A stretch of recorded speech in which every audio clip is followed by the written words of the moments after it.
आज हमारे साथ one of the most young at heart personalities that I know, mister Venkat Iyer. आप अपना बिजनेस एकदम हेल्दी रखो, for example fully compliant. Compliance is 100% non negotiable instrument. इसमें 1% भी नेगोशिएबल नहीं। Maintain a good healthy balance, maintain a good healthy civil score, maintain a proper work profile. आपका जो profile है, बिजनेस है, क्या है, वो मेंटेन कीजिए। और आपका repayment history should be very strong. Bank वाला देखे एक नज़र में आपको लोन दे। हेलो जी, हेलो हेलो हेलो। एमएसएमई के पॉडकास्ट एमएसएमई के सारथी में दर्शकों का फिर से एक बार स्वागत है। आज हमारे साथ one of the most young at heart personalities that I know, mister Venkat Iyer. Sir, बहुत स्वागत है आपका एमएसएमई के पॉडकास्ट में। धन्यवाद। दर्शकों को सर का थोड़ा सा इंट्रोडक्शन देता हूँ। सर का 30 प्लस इयर्स ऑफ एक्सपीरियंस है बैंकिंग इंडस्ट्री में, जिसमें सर ने अलग अलग प्राइवेट लेंडर्स, बैंक्स, एनबीएफसीज, फिनटेक्स के साथ काम किया है। एमएसएमई लेंडिंग और उसके इकोसिस्टम की बहुत डीप अंडरस्टैंडिंग सर को अपने एक्सपीरियंस से मिली है। दर्शकों के लिए थोड़ा सा आज का कॉन्वर्सेशन में आउटलाइन कर देता हूँ। It would be around MSME financing, financing strategies, loan products, और एक एमएसएमई को क्या क्या बातें ध्यान रखनी है अगर उनको बैंक से लोन चाहिए तो। Sir, whenever you are ready, let's start this conversation. First question sir, थोड़ा सा मैं आपसे चाहूंगा कि आप अपने बारे में बताइए। तो मैं पला बड़ा गुजरात का हूँ, राइट। पिछले कई सालों से गुजरात में ही रहे।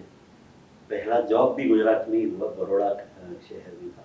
तो हम लोग वहाँ से मतलब पहला जॉब लेके वहाँ से ही हमने अपनी करियर की शुरुआत की है इन द ईयर 1997। 97 से करियर शुरुआत की, अब टिल 2021 तक नौकरी किया है।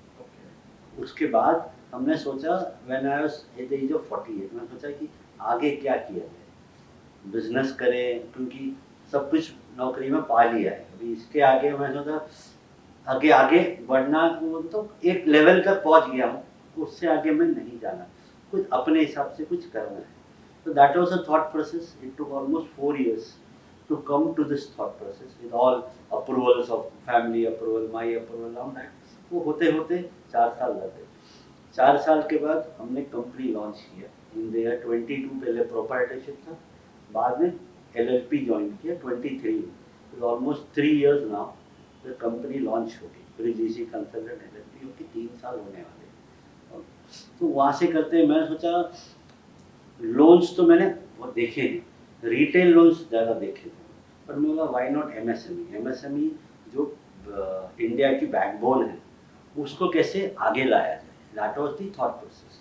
उसको चलते चलते मैंने पूरा स्टडी किया, उसको डीप स्टडी किया, स्कीम्स क्या है, गवर्नमेंट क्या बोलता है, किसको किसको हम फायदा दे सकते हैं। That was the thought process coming out with this MSME scheme. Retail तो हर कोई करता है, ये कोई नहीं करता, 10 में से एक आदमी करता है एमएसएमई या दो। That is with that thought you founded Bridge Easy yes, of MSME loans only, MSME lending. MSME loans. Retail एक पार्ट है। Retail I am not interested in retail, because क्या है, बहुत क्लस्टर, बहुत बहुत लोग है। वो is not a banker also does home loan, but understanding of a banker should be there while doing a loan. Okay, so can I say this is how आपके 25 साल के एक्सपीरियंस ने कहीं ना कहीं आपके MSME लेंडिंग के focus को शेप करा है? यस। ओके सर, इतने टाइम बैंक्स के और एनबीएफसी के साथ क्लोजली काम करने के बाद, according to you, over the years how has MSME lending evolved? अभी कैसा है, देखो एमएसएमई पहले लोन नहीं देते थे। अभी क्या होता है, एमएसएमई छोटा है, सिर्फ बैंक्स देखते हैं भाई इसका 10 करोड़ का टर्नओवर है, 20 करोड़ या 50 करोड़। एमएसएमई 50 लाख, 1 करोड़, 2 करोड़, 4 करोड़ में ही रहते हैं। उनको ग्रोथ का अपॉर्चुनिटी नहीं देता, और वो लोग सीमित रहते हैं, बिकॉज उनका जो पहले जो इनहेरिटेंस होता है, तो पापा को बोला छोटा बिजनेस करो, शांति में रहो। They didn't have a growth mindset. तो इसके लिए 50 लाख तो 50 लाख में ही रहते, they don't want to grow. Now second generation which is coming, they want to grow. तो वहाँ से एमएसएमई का लेंडिंग का मुझे समझ में आया कि कैसे करना है। तो उसको मैं बताता हूँ कि भाई आप ये company proprietorship is go to LLP or private limited so that you can grow. So banks will also come and give you funding. Banks क्या करती हैं भाई, 50 करोड़ के ऊपर है, 25 करोड़ के ऊपर तो ही लेंड करें, बिकॉज उनको एक क्वेश्चन होता है कि कोलैटरल मिलेगा, ये मिलेगा, वो मिलेगा, काफ़ी चीज़ें। बैलेंस शीट एकदम तगड़ी है, 20 करोड़ का बैलेंस शीट में 10 करोड़ 10% प्रॉफिट है, 2-2.5 करोड़ का प्रॉफिट होता है। उसका रीपेमेंट साइकिल अच्छा रहेगा, सिबिल अच्छा रहेगा, काफ़ी कुछ ठीक रहेगा। तो बैंक्स कंफर्ट वहाँ है, यहाँ कंफर्ट नहीं है। यहाँ लॉस करते कुछ करते ना ITR होता है, कुछ डॉक्यूमेंटेशन ठीक नहीं होता, तो वहाँ से चालू करना चाहिए। तो MSME has to take care of the documentation very very careful. Are the lenders also now more ready to lend to MSMEs? Yes they are ready, but अभी कैसा they are ready and MSME को भी समझ आ रहा है कि मुझे अभी कंप्लायंसेस करना जरूरी है। People are coming out to do compliance, काफ़ी लोग कर रहे हैं, हम लोग भी बोल रहे हैं कंप्लायंस करना जरूरी। तो ही आपको एक स्मॉल एग्जाम्पल, अभी एक MSME को very very small amount 10 lakh का लोन सैंक्शन किया, उसका एक स्टोरी बताऊँ छोटा सा। तो कि उसका सिबिल 650 है, और उसका सिबिल क्यों खराब हुआ पता है? Only because of 6 rupees. 6 रुपए की वजह से उसको 150 पॉइंट गिरा उसका सिबिल। क्यों? उसने 6 रुपया, उसको लगा कि लोन भर दिया मैंने, और उसका सिबिल में 6 रुपया डिफॉल्ट होते गया होते गया होते गया। मैं बोला पूरा एक साल 6 रुपया, मैंने सिबिल देखा, उसका नाम I don't want to take his name, customer का बोला भाई तेरे को पता है तेरे सिबिल में क्या फोट है? नहीं पता सर, मैं सिबिल देखा तो गिर गया, तो मैं आपके पास फोन किया। सर सिबिल देख, 6 रुपए के लिए इतनी बात लेती, बोला क्या करते हो सर? अच्छा क्या मेरा 6 रुपए के लिए कैसे? ये स्टार्टेड आर्ग्यूइंग विद मी। मैं बोला तू रिपोर्ट स्क्रीनशॉट भेजता हूँ देख। तो उसने रातों रात 6 रुपए भरे। बोला 6 रुपए अभी भरा है तो 3 महीने लगेंगे ठीक होने में। तो 3 महीने लगे। Now he score is almost 790।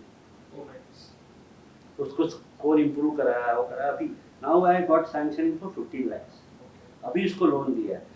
उसको कैसे दिया? उसका हेल्दी बैलेंस था और ITR हेल्दी बैलेंस के वजह से उसको लोन मिला। Average banking. This is a new way of coming out giving loan also.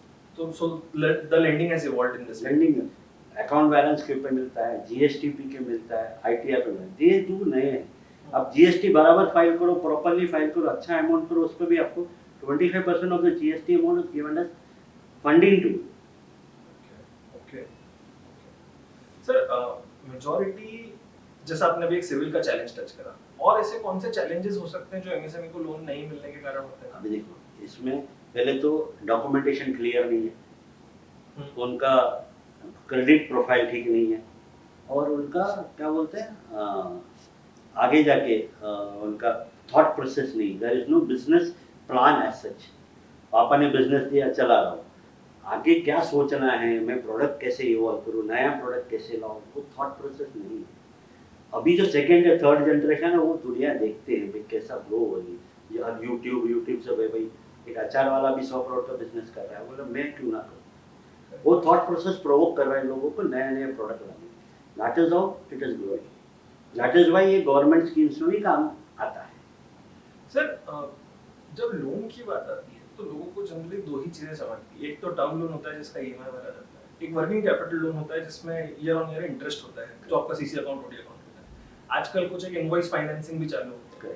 तो ये जो इवॉल्वमेंट के कारण, जो लेंडर्स के नए प्रोडक्ट्स ऑफर करने के कारण MSMEs के अंदर एक कंफ्यूजन है कि कौन से प्रोडक्ट की तरफ जाएं, किस तरह की लेंडिंग की तरफ जाएं। तो आपका उनको क्या सजेशन रहेगा, उनको ये चॉइस कैसे करनी चाहिए? अभी देखो, अभी इसको एग्जिस्टिंग बिजनेस है। देखो वर्किंग कैपिटल मैं बोलूँगा सबसे सिंपलेस्ट लोन है, और हर एक MSME को वर्किंग कैपिटल लेना चाहिए rather than taking a business loan. Business loan versus working capital, business loan महंगा है एंड आपको EMI एवरी टाइम भरना पड़ता है। Working capital there is no EMI, आपको सिर्फ आपको मेंटेन करना है और यूटिलाइज प्रॉपर्ली करना है। 60% यूटिलाइजेशन होना चाहिए पूरे साल में। उसके ऊपर करेगा बहुत, दिस इज अ बैर मिनिमम 60 के ऊपर रहेगा बहुत ही अच्छा है।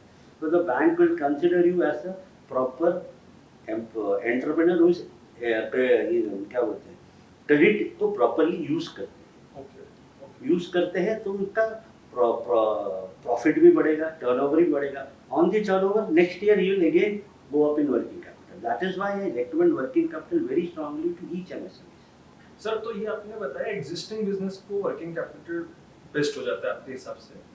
नया बिजनेस किसी को सेटअप करना है तो उसके लिए तो नया बिजनेस के लिए उसको समझना पड़ेगा क्या करना है, what he wants to do, what is his thought process to do a new business.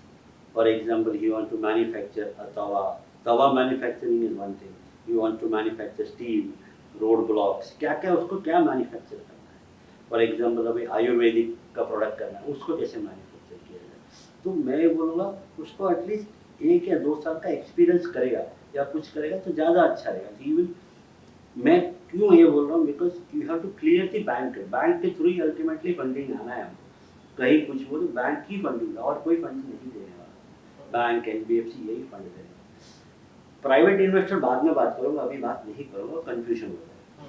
तो बैंक्स क्या करती है, आपका प्रोफाइल देखती है, आपका पिछला प्रोफाइल, अभी का प्रोफाइल, आगे क्या करना, वो तीनों चेक करती है। कैसा करे, क्या करे, इसका बिजनेस चलेगा क्या, what is is USP, unique selling point क्या है, उसका आप में नयापन क्या है जो आप बिजनेस करके जो ये नहीं करता है। फॉर एग्जांपल मैं एक बिजनेसमैन हूँ, आप एक सेकंड, आपके बिजनेस में यूएसपी क्या है, मेरे बिजनेस में यूएसपी क्या है, हम दोनों एक बैंक में जाएंगे तो तुमको पूछेगा कि कैसे तुम बिजनेस का यूएसपी क्या है। अभी हिंदुस्तान लीवर भी सॉस बनाता है, डीमोंट भी सॉस बनाता है, अभी आपकी कंपनी भी सॉस बनाता है, आपका कंपनी सॉस क्यों ले, why you should take your sauce when it is readily available in the market। वहाँ थॉट प्रोसेस करना जरूरी है। तो क्या वो बैंक में आएगा कैसे, then he will take, then we बाकी का प्रोसेस कर सकते हैं।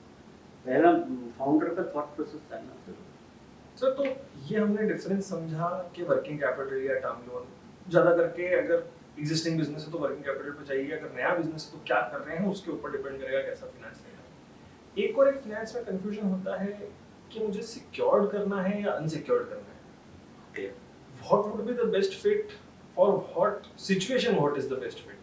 अभी देखो, इफ यू सी नया बिजनेस को अभी अनसिक्योर्ड ज़्यादा बेटर रहेगा अप टू सर्टेन लेवल।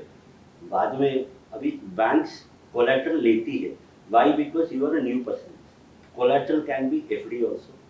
अभी मुझे अभी 50 लाख का लोन चाहिए, मैं 10 लाख का एफडी दूँ तो बैंक बोलेगा चलो एफडी है मेरे पास, तो मैं आपको 50 लाख का लोन देता हूँ।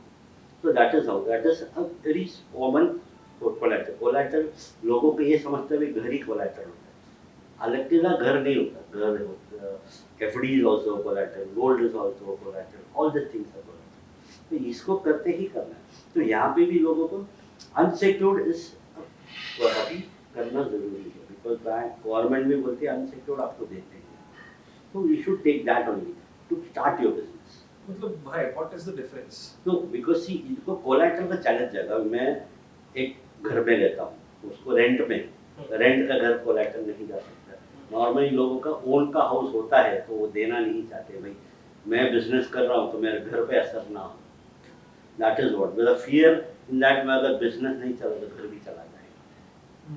That is the fear factor which is holding them back to not giving a collateral. But unsecured loan फिर महंगा भी तो हो जाता है। हाँ वो है अनसिक्योर्ड, उसी के लिए अपना भी गवर्नमेंट, अभी देखो बिजनेस लोन है, बिजनेस लोन हमारा चालू होता है 15-16 टका मिनिमम, उसके ऊपर ही जाता है 20-22-25 टका तक जाता है।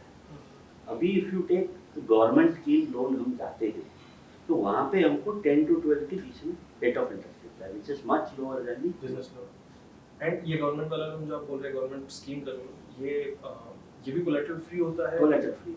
या इसमें कुछ कम कोलैटरल लगता है या कैसे होता है? नहीं, कोलैटरल कम लगता है। देखो अभी मेरा पिछला प्रोफाइल बिजनेस का नहीं है, राइट, तो बिजनेस का नहीं, तो मैं अभी somebody is leaving the job and starting the business, तो उसके पास कोई कोलैटरल नहीं होगा, तो छोटे से चालू करे, भले मैन्युफैक्चरिंग है तो गवर्नमेंट ये बोलता है 50 लाख तक, अब एटलीस्ट 5 लाख भी कोलैटरल रखो चलेगा, 10% of the collateral okay. Sir तो ये जो गवर्नमेंट के लोन्स आप बात करें, गवर्नमेंट स्कीम के अंडर लोन बात कर रहे हैं, तो इनमें क्या कोलैटरल नहीं देना होता है या कम देना होता है, ज्यादा देना होता है, कैसे होता है? कम देना होता है। अभी कैसा है देखो, हर गवर्नमेंट की बहुत सारी स्कीम है। अगर स्पेसिफिकली मैन्युफैक्चरिंग की बात करूँ तो CMEGP सबसे अच्छा स्कीम है, छोटे से चालू करो फिर बड़ा करो। तो ऐसा ये 50 लाख होता है, 50 लाख लिमिट होता है, आप 5 लाख 10 लाख जितना चाहे उतना ले सकते हो, 20 लाख 25 लाख डिपेंड करता है। तो इसमें कोलैटरल नहीं लगेगा? इसमें कोलैटरल नहीं लगता है, अनलेस बैंक वाले को लगता है, वो बोलेगा कि सर आप 5 लाख का FD रख दो, मैं आपको 50 लाख देता हूँ, unless he thinks, it depends on the branch managers decision. Sir collateral word से मेरे को एक किस्सा ध्यान आता है, जिसमें मैंने देखा था एक बैंकर ने गारंटी मांगी थी अब गारंटी क्या चीज होती है, how is it different from collateral?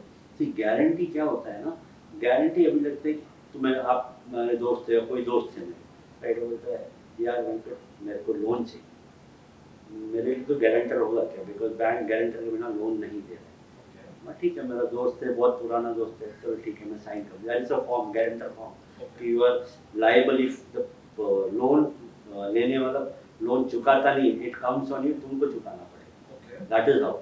तो उसके लिए क्या होता है, पहले के ज़माने में गारंटर हुआ था, अभी भी है, it is gone down, but अभी भी लोग लेते हैं। तो गारंटर का मतलब ये होता है कि you are giving guarantee for a 10 lakh loan which you are not taken in your name, but you have given a guarantee to your friend. उसके लिए अगर वो फ्रेंड डिफॉल्ट करता है, दोनों का सिबिल इफेक्ट होगा, तुम्हारा भी होगा, बिकॉज सिबिल में तुमको दिखेगा तुम गारंटर हो इस लोन का। सर तो जैसे ये तो आपने बताया दो इंडिविजुअल्स के केसेस में, क्या ऐसा भी हो सकता है कि अगर मैं बिजनेस किसी कंपनी के थ्रू कर रहा हूँ तो वहाँ पे जो डायरेक्टर या प्रमोटर है वो पर्सनल गारंटर बन सकते हैं, या वो गारंटर बन सकते हैं खुद की कंपनी में?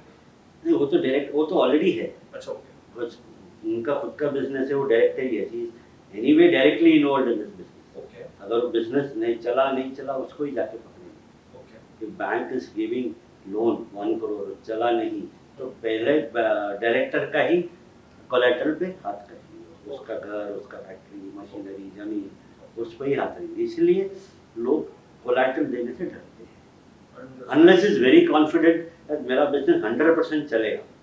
Sir, from your experience in banks, working in banks, थोड़ा प्रोसेस समझाइए ना हमारे लिसनर्स को कि क्या, कैसे बैंक कैसे इवैल्यूएट करता है कि लोन कितना देना है, उनका प्रोसेस क्या होता है बेसिकली, जिसको अंडरराइटिंग बोलते हैं, क्रेडिट प्रोसेस बोलते हैं, वो कैसे इवैल्यूएट करते हैं ये चीज? अभी देखो, फॉर एग्जाम्पल मेरे पास फाइल लोन का डॉक्यूमेंट्स है, मैं क्या करता हूँ, पहले मैं डॉक्यूमेंट नहीं दे, document is the last priority.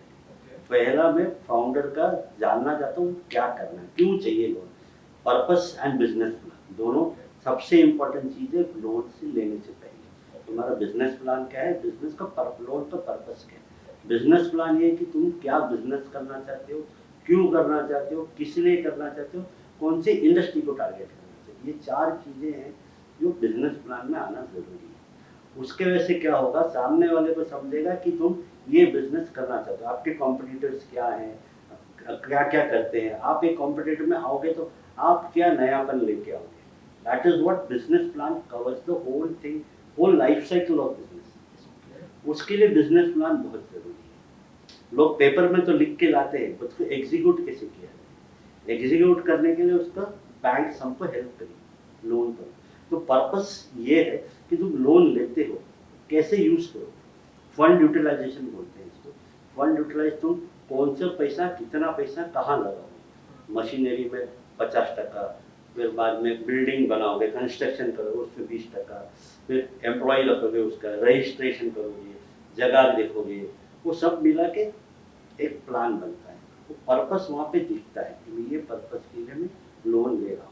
तो पर्पस एक बार ठीक हो जाता है, then bank is can give, bank आपका क्रेडिट प्रोफाइल भी देखेगा। उसमें क्या देखते हैं, क्रेडिट प्रोफाइल, सिबिल क्या स्कोर है, 700 एबव है क्या, 750 एबव है क्या, आपका पूरा क्रेडिट हिस्ट्री क्या है, आपने कोई डिफॉल्ट तो नहीं किया, कोई लोन लिया है पहले या पहला लोन ले रहे हो, पहला लोन ले तो आपके कितना उम्र है, क्या है, फैमिली बैकग्राउंड क्या है, फैमिली में किसी ने लोन लिया, all this things come into picture. तो वो देखने के बाद आपको बोला जाता है ठीक है आपको मैं 50 नहीं 25 दे सकता हूँ। इवेलुएट करते हैं डिपेंडिंग ऑन हिज सैलरी, पुराना बैकग्राउंड, अभी का बैकग्राउंड, बिजनेस सर्वाइवल, बिजनेस का मोड कैसा है, कितना कंपटीशन है, वो सब मिला के दे कम एट अ फिगर 25 लाख आपको मिल सकता है। 50 मांगो के 40 मिलेगा, 35 मिलेगा, depending on the business category and the purpose. Sir, तो आपने बोला कि बिजनेस प्लान, लोन का पर्पस, आपका बैकग्राउंड और आपकी क्रेडिट हिस्ट्री, बट बैंक तो हमसे डॉक्यूमेंट्स में या तो घर के कागज मांगता है, आईटीआर मांगता है, या फिर बैंक मतलब बैंक स्टेटमेंट्स मांगता है, तो ये सब कुछ तो मैच ही नहीं हो रहा है। नहीं, वही बोल रहा, क्रेडिट प्रोफाइल यदि क्या हुआ, क्रेडिट प्रोफाइल में आईटीआर आ गया, बैलेंस शीट आ गया, प्रॉफिट एंड लॉस आ गया, बैंक स्टेटमेंट। तो क्रेडिट प्रोफाइल और क्रेडिट वर्जिनेस इसी को बोला जाता है। सिबिल 750 कैसे होगा, अगर आपका लोन लिया आपने लोन चुकाते रहो, राइट, रीपेमेंट हिस्ट्री जिसको बोलते हैं, हम्म। कि आपको दिखता है, आप सिबिल रिपोर्ट देखोगे तो देयर इज हर बार उसमें, अभी सिबिल में नहीं जाऊंगा मैं, तो हर बार उसमें टिक होता है कि भाई आपका लोन हो गया हो गया हो गया, तो दिखता है आपका स्कोर, ये उसके हिसाब से बढ़ता भी है घटता भी है। तो CIBIL is very important to understand, तो उसके हिसाब से तुम्हारा, इसलिए कंप्लायंस जरूरी है। आप अगर प्रोप्राइटरशिप है तो भी balance sheet profit and loss बनाओ, आपका बिजनेस में क्या प्रॉफिट हो रहा है आपको समझ में आएगा। Okay. That is compliance is 100% important in any business, proprietor हो, एलएलपी हो, प्रोप्राइटर पब्लिक लिमिटेड, किसी में भी कंप्लायंस इज 100%। कंप्लायंस होगा तो ही लोन मिलेगा, वरना नहीं मिलेगा। So you're saying कि भाई the credit history, the compliances, the credit worthiness of a person is justified through its documents, Yes. जो कि must है, but it is only 1/3. बाकी के 2/3 में उसका business plan और उसका purpose of loan है, that is equally important. Equally important. Understood. sir. Because bank क्या सोचती है, मैं इसको पैसा दूं, मेरा रिस्क रीपेमेंट कैपेसिटी क्या है, that is a major point while consider during giving a loan. How is the repayment capacity, how will the money come back to me. Sir, so from all this, if I was to ask a one-liner answer कि आज मेरे को एक नया business चालू करना है, मेरे पास कोई collateral नहीं है, तो मेरे लिए क्या option है?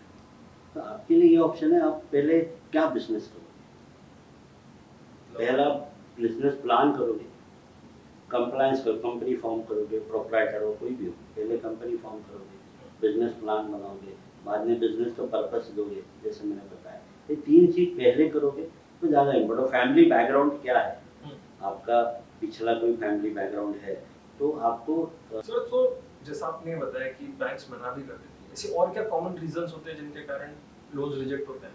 तो रिजेक्ट इसलिए होता है इनकम्प्लीट डॉक्यूमेंटेशन। कोई अभी इंडिया में कोई भी कंट्री में अगर तुम बैंक को आईटीआर फाइल नहीं करोगे तो इनकम्प्लीट डॉक्यूमेंटेशन हुआ, एक तो आप कंप्लायंसेस नहीं करते, जीएसटी नहीं करते हो, बैंक स्टेटमेंट बैलेंस नहीं रखते हो, if you don't keep balance तुम्हारा क्रेडिट वर्दीनेस समझ में नहीं आएगा bank. If you just say 5000 रखूं बैलेंस चलेगा, but that will not give you loan. Sir, but ये तो गड़बड़ है ना, क्योंकि बिजनेस तो लार्जली कैश पे चलता है, मतलब लिक्विडिटी जितनी है उतना बिजनेस चलेगा। अब अगर पैसा बैंक में लॉक करके रख लूं मैं, तो फिर बैंक लोन के लिए मैंने पैसा लॉक रखा है और बिजनेस नहीं लगा। ऐसा नहीं बोल रहा हूँ, ओके। मैं क्या बोल रहा हूँ, मेंटेन अ हेल्दी बैलेंस। मेरा मतलब आपको कैश आता है, आप, मैं ये नहीं बोलता हूँ 80% कैश का बिजनेस, 50% जो डालो बैंक में, अच्छा, ओके। 30% आप रखो, 50% जो डालो बैंक में। I know every business has cash, at least 50-60% should go in the bank, 40% you keep no for liquidity.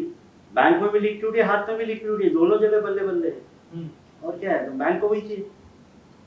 और क्या रीजंस हो सकते हैं सर रिजेक्शन? और रिजेक्शन के ये है कि तुम्हारे क्रेडिट हिस्ट्री जो है that is not strong, your profile is very weak. तुम खाली क्या बोलते हैं, बैंक बैलेंस मेरे को नहीं, आईटीआर बैंक गवर्नमेंट यहाँ पे नॉर्मली ऐसा सोचते हैं कि भाई आईटीआर क्यों भरूंगा, मेरा तो इनकम भी कुछ भी नहीं है, 6 लाख तो इनकम है, 6 लाख भरो ना, जीरो तो जीरो। आईटीआर फाइल होगा तो it is a document for you to show to the bank that I am fully compliant. हाँ, तो compliance is not your enemy, it supports you in getting bank loans. It is your plus point to give a loan to you. Sir, अगर एक checklist बनानी होगी proper financial compliance की, तो अगर मेरे को एक लिस्ट चाहिए जिसको मैं टिक करूं और मुझे पता पड़े कि मैं फाइनेंशियली प्रॉपर कंप्लायंट हूं, तो इस लिस्ट का क्या क्या पार्ट होगा? पार्ट पहले होगा कि आपका फॉर एग्जांपल बिजनेस वाला है, तो बिजनेस वाला है तो मेरा एंटिटी क्या है, सोल प्रोप्राइटरशिप क्या है, एंटिटी कंपनी बन गया, कंपनी बनने के बाद मेरा बैंक अकाउंट कहाँ है, बैंक अकाउंट बन गया, उसके बाद बैंक अकाउंट में कितना पैसा डालता हूँ वो एक हो गया, हेल्दी बैलेंस मेंटेन है क्या, मैं कंप्लायंस करता हूँ क्या, जीएसटी, आईटीआर या जो भी कंप्लायंस है सब हम करते हैं क्या, ये सब करने के बाद ये आपको प्रोफाइल ऊपर लाता है। तो इस ये डिटेक्ट करता है आपका सिबिल भी, सिविल भी आपको इसी से देखते हैं। तो government, bank, everybody sees your compliances only, भले छोटा हो चलेगा। आई एम नॉट सेइंग कि आप 10-10 लाख करो, छोटा है 4 लाख है 4 लाख करो, that is very important. Sir, generally market में हम अगर देखते हैं, हमारे कस्टमर्स को देखते हैं, हमारे क्लाइंट्स को देखते हैं, तो वो सलाह हमेशा अपने फ्रेंड्स एंड फैमिली से या अपने सर्कल वालों से लेते हैं, और बहुत बार उनको ऐसी सलाह मिलती है कि बैंक में ना रिलेशन मेंटेन रखना जरूरी है, नहीं तो उसके बिना लोन नहीं मिलता है। ऐसा रिलेशन होना ही जरूरी है या क्या है, सच्चाई क्या है इस बात की? देखो रिलेशन रखना, देखो लोन के लिए मत रखो। सर तो क्या मैं ये समझूं कि एडवाइस जो है एटलीस्ट फाइनेंस की वो एक्सपर्ट के पास ही लेना है? बिल्कुल लेना चाहिए। अच्छा, एक्सपर्ट होगा तो आपको प्रॉपर गाइडेंस मिलेगा।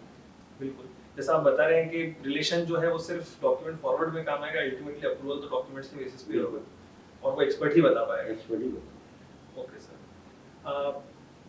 अगर कोई ऐसा बिजनेसमैन है जिसने लोन ले लिया, अब रीपेमेंट करने में उसको दिक्कत हो रही है या उसको समस्या आ रही है क्योंकि बिजनेस में किसी तरह का स्लम्प आ गया, तो उसके पास क्या ऑप्शंस है अच्छे? देखो अगर स्लम्प आया है बिजनेस में तो क्यों आया है, फॉर एग्जाम्पल किस लिए आया है? बिकॉज नॉर्मली बिजनेस में देखते हैं कि हम अपना बैलेंस शीट नहीं देखते। फॉर एग्जाम्पल मैं हूँ, मेरा एग्जाम्पल है कि मेरे को कितना पैसा आना है कितना पैसा जाना है, वो हम देखते नहीं मंथली। तो हमको समझ में नहीं आता है कि कितना आना है। अगर हम किसी को देना है देते रहते, सामने वाले से पैसा नहीं लेते, हम वापस बिजनेस वहाँ स्लम्प होता है। तो एडवाइस ये है कि भाई तुम्हारा कितना पैसा आना है कितना पैसा जाना है, एवरी मंथ आप रिकनसाइल करो, कभी स्लम्प नहीं होगा। That is important that you keep a tap on your debtors and creditors. ये जो वर्ड्स हम सुनते हैं, रीस्ट्रक्चरिंग, रीफाइनेंसिंग, ये क्या होता है? अभी देखो रिस्ट्रक्चरिंग ये है कि आपको अभी अभी कोविड था, राइट? कोविड में बैंक ने सबको मोरेटोरियम दिया, राइट? उसमें रिस्ट्रक्चर किया लोगों, उसमें काफ़ी लोगों ने लिया, राइट? बिकॉज ठीक है 2 साल लोन नहीं भर रहे, उसका इफेक्ट बाद में आया। आफ्टर 23 बैंक ने रिस्ट्रक्चर किया, उसका जो 2 साल का लोन नहीं लिया उसने, उसको इंटरेस्ट रेट बढ़ गया, ईएमआई भी बढ़ गया, रिस्ट्रक्चर कर दिया जस्ट बिकॉज कोविड। अगर नॉर्मल रिस्ट्रक्चरिंग है, बिकॉज उसको क्या बोलते हैं, चलो ठीक है तुमको रिस्ट्रक्चरिंग करना है, आप लोन नहीं भर पा रहे हो, थोड़ा कम कर देता हूँ या आपको थोड़ा सा एक्स्ट्रा पैसा देता हूँ और रिस्ट्रक्चर कर दो। ओके, तो इसका क्या फायदा नुकसान? फायदा नुकसान ऐसा है कि वह रिस्ट्रक्चर करेगा, उसको लगे अभी थोड़ा सा एक्स्ट्रा आया एंड थोड़ा सा गैप दिया उसको, ठीक है 2 महीना आप ईएमआई लेट भर दो, या बोलेंगे कि भाई 2 महीने के बाद भर।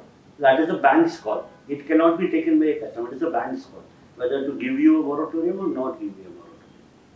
ओके, मोरेटोरियम क्या होता है? मोरेटोरियम होता है कि अभी अभी गवर्नमेंट स्कीम है, मेरे को फैक्ट्री लगाने में टाइम लगता है, राइट? तो मैं 6 महीना 1 साल लगे, तो गवर्नमेंट बोलता है कि 1 साल तक आप टाइम ले लो, ईएमआई मत भरो, पूरा फैक्ट्री खड़ा हो जाए बाद में ईएमआई चलना। That is a clause in the government scheme. Okay, तो क्या इस टाइम पे इंटरेस्ट लगता है या नहीं लगता है, कैसे होता है? अभी देखो वो इंटरेस्ट मिनिमल लगेगा, ओके, मिनिमल लगेगा, तो उसके लिए क्या है, उसको अभी 40,000 के सामने 3,000 भरना है, वेरी लेस, तो 1 साल के बाद वापस आएगा। ओके। और कितना फ्रीली ये ऑप्शन मोरेटोरियम रिस्ट्रक्चरिंग का अवेलेबल होता है या नहीं होता है? फ्रीली नहीं होता, ओके, बिल्कुल नहीं होता। That is depends on the situation of the business and criteria of the business. And banks कितना रोल प्ले करते हैं ये काम करने में? बैंक्स कैसा है, बैंक्स उसमें बैंक्स देखती है कि इसका रिस्ट्रक्चरिंग करना चाहिए, कितना हमारा नुकसान है क्या है, और जो क्रेडिट कॉल लेती है, credit and the management takes a call, इसको रिस्ट्रक्चर करना है कि नहीं करना है, या इसको एनपीए में डालना है। NPA is a different concept, but ऐसा है, तो बैंक्स टेक्स अ कॉल, ये सारा चीज़ बैंक ही कॉल लेते हैं, कस्टमर के पास कोई ऑप्शन नहीं है। सर जैसा यहाँ पे आपसे पहले भी कुछ गेस्ट्स आए, उन्होंने हमको बताया कि now the day and age is of technology and हर चीज जो है वो ऑटोमेशन और डिजिटल की तरफ बढ़ चुकी है। तो आपको क्या लगता है एमएसएमई फाइनेंसिंग का नया पैराडाइम क्या कुछ ऐप बेस्ड लेंडिंग या टेक्नोलॉजी बेस्ड लेंडिंग या एआई बेस्ड लेंडिंग होने वाला है, या इस एरिया में कितना टेक्नोलॉजी आ चुका है, कितना और आने वाला है? अभी देखो इसमें ऐप में अभी जैसे एआई आया है, राइट?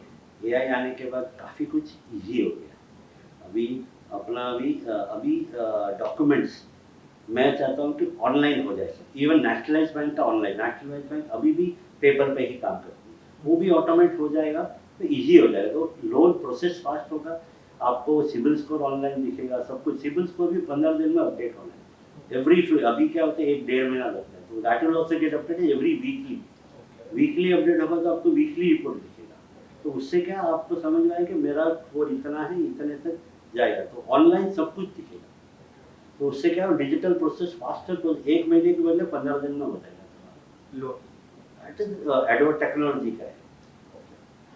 तो ये जो न्यू एंड अपकमिंग फिनटेक्स हैं, ये कितना रोल प्ले कर रहे हैं लोन प्रोसेसिंग में? अभी जो फिनटेक कुछ छोटे हैं, तो छोटे के लिए कोई 5 लाख तक चाहिए तो 5 लाख तक का ही लोन दे। अभी आरबीआई इसमें बड़ा कर रहा है, तो उसके लिए रिस्क भी उतना ज़्यादा है।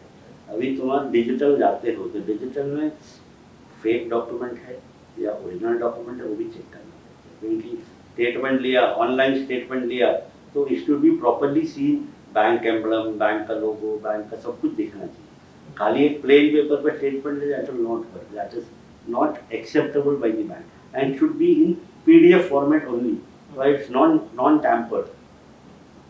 तो वो सब चेक्स लेके करेंगे तो इजीली हो जाए। क्या चांसेस लग रहे हैं आपको कि ये प्रोसेस डिजिटाइज होगा?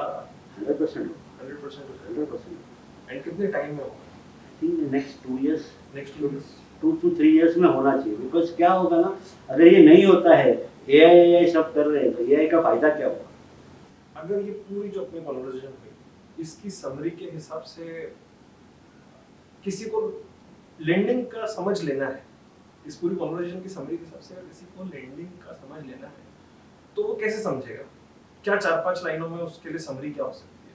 तो समरी में यही बोलूँगा, आप अपना बिजनेस एकदम हेल्दी रखो, for example fully compliant. Compliance is 100% non negotiable instrument, इसमें 1% भी नेगोशिएबल नहीं है। Maintain a good healthy balance, maintain a good healthy civil score, maintain a proper work profile. आपका जो प्रोफाइल है, बिजनेस है, क्या है वो मेंटेन कीजिए। और आपका repayment history should be very strong. Bank वाला देखे एक नज़र में आपको loan they. Repayment history is very very important so that your loan will be sanctioned as soon as possible. And sir थोड़ा सा टॉपिक से बाहर आते हुए, आपने बताया आपने पर्सनल लाइफ में कैसे जॉब से चालू करके then you switch to entrepreneurship. तो जो अप एंड कमिंग एंटरप्रेन्योर्स हैं, जो स्टार्टअप्स हैं, जो एमएसएमईज हैं, इनको अगर आपको कोई पीस ऑफ एडवाइस देना होगा from a businessman point of view, वो क्या पीस ऑफ एडवाइस होगा? ये पीस ऑफ एडवाइस मैं ये बोलूँगा कि अभी नए स्टार्टअप की दुनिया है, हर आदमी स्टार्टअप करता है।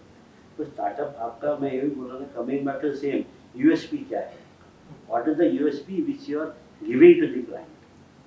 हर आदमी करता है स्टार्टअप, तो स्टार्टअप में 10 में से एक ही पास होता है, 9 फेल हो जाते हैं। तो एक पास हुआ तो उसने पूरा क्या किया, ऐसे क्या किया कि उसका पास हो गया।